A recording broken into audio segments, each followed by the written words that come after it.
review some of the things we've learned about circuits. So first of all, there's two kinds of circuits. There's series circuits and parallel. Series is one continuous loop that goes around and around.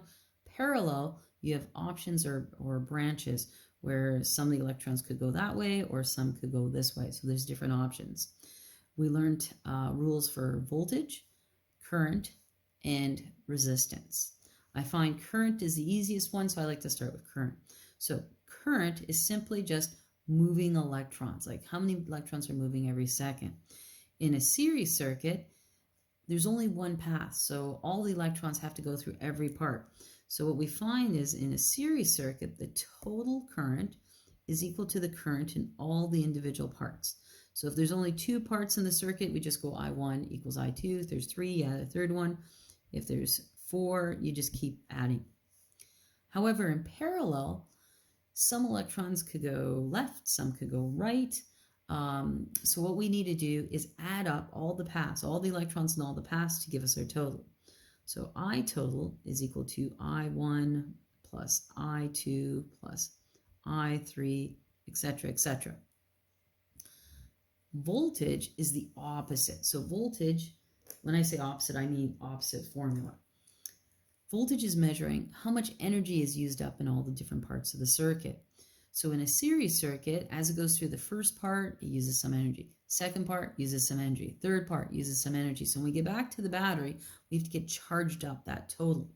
So we know that voltage total is equal to the voltage in the first part plus the second part plus however many parts we have. So the formulas are just opposite each other.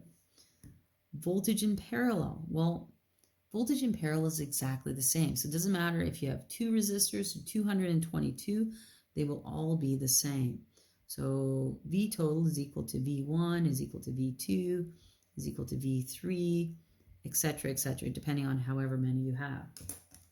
All right, the last one we looked at was resistance. Resistance in series simply adds. So the total resistance is equal to R1 plus R2 plus R3, etc., etc.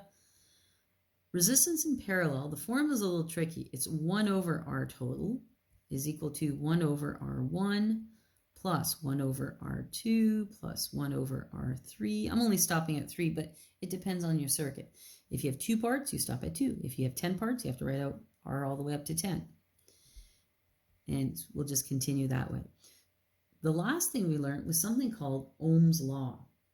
So Ohm's law states that your voltage is equal to your current times your resistance.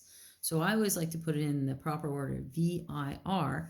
That way I have my last formula. I know voltage is equal to the current times the resistance. And I would suggest write out this chart and have it beside you when you're solving the circuits that we're about to solve.